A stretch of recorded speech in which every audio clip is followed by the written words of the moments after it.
Сәлеметсіздер ме, құрметті оқушылар? Бүгінгі біздің тақырыбымыз жануарлардың бөліп шығару жүйесінің құрылысын салыстыру. Оқу мақсаты омыртқалы және омыртқасыз жануарлардың зәр шығару жүйесінің құрылысын салыстыру. Сендер жануарлардың тіршілік әрекетінде түзілетін зиянды заттарды бөліп шығару мүшелері бар екенін білесіңдер.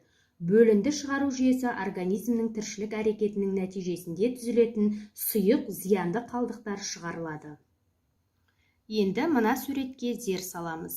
Өздеріңіз көріп отырғандай, бұл бізде омыртқасыздар, яғни қарапайымдылар. Қарапайымдылардың зәр шығару қызметін жиырылғыш вакуоль атқарады. Келесі суретті қараймыз. Бұл бізде буылтық құрттардың зәр шығару жүйесі. Басқаша типті түтіктер жүйесінен тұрады. Яғни бұл ұзын және иілген жұп түтікшелер.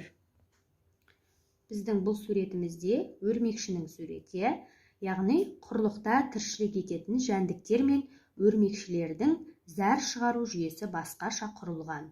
Оларда сұйық өнімдері мальпигий түтікшелері арқылы артқы ішекке өтеді.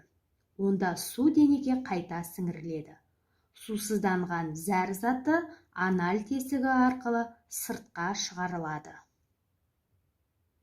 Омыртқалылар, яғни омыртқалылардың зәр шығару мүшесі бүйрек.